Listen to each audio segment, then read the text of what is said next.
getting past the pain of loss. How do we do this? Because often it feels impossible. People are always telling me, oh, just get over it.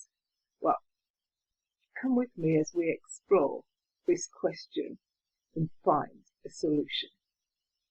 Hi, I'm Jen Joseph, here to release your confidence.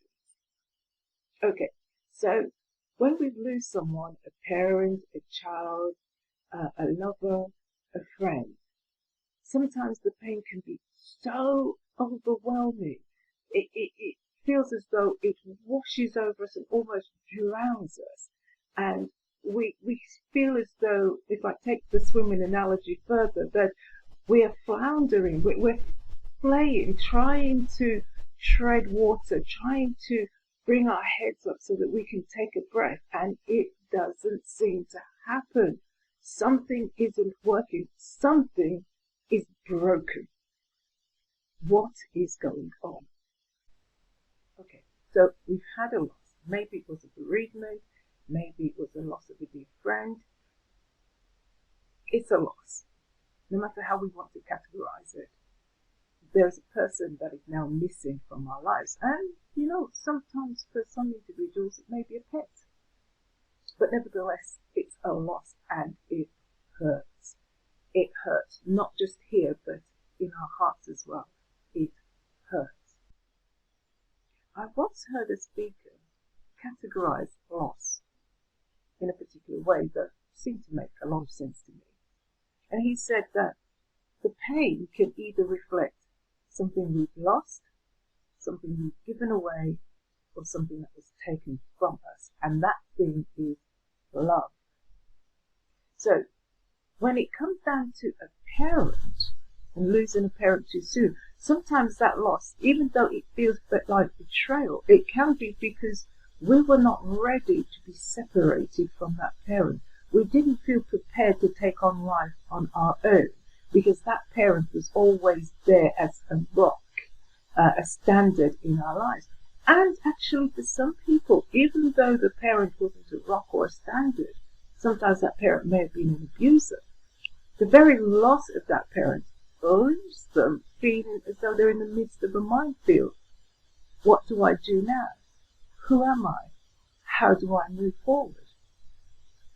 So we're going to examine this idea of something that we've lost, something that we've given away, or something that was taken from us. The first thing we need to note is that this pain is telling us we're stuck, we're in lockdown. Now, if you're listening to this in the 2020-21, you know what lockdown feels like. But emotionally, we're in lockdown. We are stuck. Now, think of this. It's something that we've lost. So that comes around to the idea of abandonment, of the feeling of being abandoned, just being released and let go, just being dropped with no notice, no support network under us, nothing that is going to protect us. So with the sense of abandonment comes a sense of a lack of protection. The question we need to ask ourselves now is this true? Have we been abandoned? Are we totally unprotected? Is it true? Right. So that's a sense of loss. What about something that was taken from us? Well, often in a divorce, particularly a divorce, especially an egregious divorce, we can feel that something was taken from us. We had committed all of ourselves into that relationship, and then somewhere along the line the person said, I don't need you anymore. They've rejected you, and they've gone off, and they've taken all of what you thought you were to them. Well, again, the question is this true? Now let's look at something that was given away. And again, we'll look at divorce. So in a divorce situation, you may have tried try to fit the person's idea and image of who you are. And even after all of that trying, you've given everything that you've had, all of your resources, they've walked away. And they've left you high and dry. Now, again the question is this true? Are you left high and dry? Well, in some senses, the answer that could come back is yes, it's true. But now that we've established one way or the other, we can justify the pain. But what can we do about the pain? If we feel that we have been rejected or abandoned or abused, then there are things that we can do. We need to look at what are we doing to ourselves, because in some relationships we've picked people who we think either reflect who we are or who can fill the gap that we think is missing. Sometimes the person has picked us because they see something in us that's missing in themselves.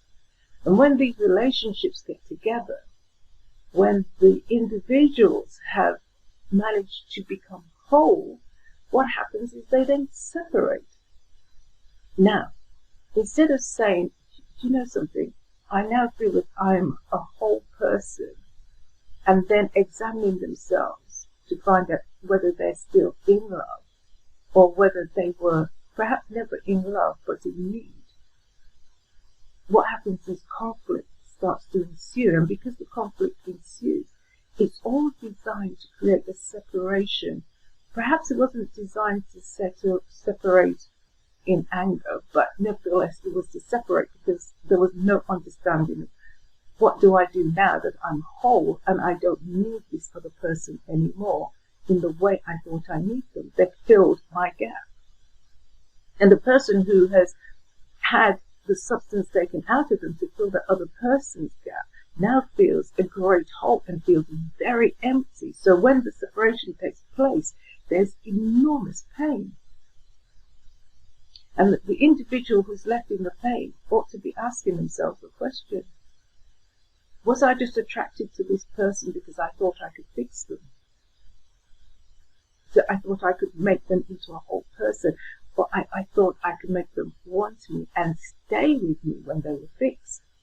Or am I just looking at what society might be thinking about me and how society might be observing me because I put myself on a particular level and now I no longer fit that profile? And you know what, no matter what it is, it's totally irrelevant because the past is the past. We cannot go back. We need to deal with now, the current time, the future, and how we perceive ourselves, because what is happening in that moment of pain that we cannot release, as I said, is that we're in emotional lockdown. We need to lift our feet and move on before we are swallowed into that abyss and never ever able to return. So now we might be feeling that we're useless, we're not enough, nobody will ever want us. But is that the truth? Now, this pain is very useful because now that we're beginning to understand, I have this pain because either I gave away my love was taken from me, or I lost my love, we can start to do some work to fix ourselves. We start by looking at where we feel this pain the most. Once we can locate the pain, we can start to deal with the pain on the physical level and on the emotional level. So let's look at the physical level. How do we deal with this pain on the physical level? Well, we start by actually noticing in our body. So we want to find a scenario that really exaggerates that pain of loss. And when we found that scenario, we need to understand where we're registering that pain the strongest in our body. Now, this is important because on the physical level, we need to release what's going on. We need to break down the bonds of those memories. And the best way to do this is, now that we've found the pain, is to place our hand where the pain is. That way we can make a mental connection also, not just an emotional connection, a mental connection. And then we just breathe into that space. Now for the Christians, you're thinking, oh, this is New Age. No. This is why we have the name of our God, Yahweh. Yahweh takes the breath out. When you say Jehovah, you take the breath in. When you say Yahweh, you breathe the breath out. So now we just move with the breath. And believe it or not, the Hey in Yahweh is the breath. Move with that breath, but stay on the location, stay with the memory. We release memories like this with great pain when we can feel them the most. So stay in that space. Do not engage and start to justify, however. All you want to do is notice the space and the pain. You are now in a state of watchfulness. Watch what is going on, because there are thoughts that are going to arise which you don't want to engage with, but those thoughts are going to make you more aware of why you don't want to move on. And you just keep breathing. Slowly inhale, slowly exhale. This is a process of casting your cares. Slowly inhale, slowly exhale. The problem with most of us is that we do not breathe properly, we do not breathe deeply. And so our bodies become storehouses of pain and anger. And when that happens, we start to become ill. So now, after we've gone through this exercise of breathing, if we check again for meaning, we'll actually find that we don't have the same meaning attached anymore, and the pain will have reduced quite significantly. But I want you to do that exercise again until the pain is reduced to 0. We do not want to leave anything behind, because anything we leave behind will, like a seed, grow once again. At some point, when all of the pain is gone, you will no longer find yourself looking for reassurance, looking for validation from your body, walking around with a sense of everybody's going to reject me. All of that will go. The need to be cautious around people and building relationships will go. And the reward for you is that you will become a more trusted and trustworthy person. Pain is something that we need to understand, because the pain is carrying a message. Always it carries a message. Either you've given away part of yourself, you've lost a part of yourself, or somebody has taken a part of you. And it comes down to rejection, abandonment, or abuse. When we understand these things, then we can shift from I'm not enough to I am enough. We can shift from what will people think of me to I know who I am. We'll shift from I've lost my status to I can stand tall and I can stand strong. If you need any more advice or guidance on this matter, please email me at info@ecoaching.co.uk. This is Jen Joseph, here to release.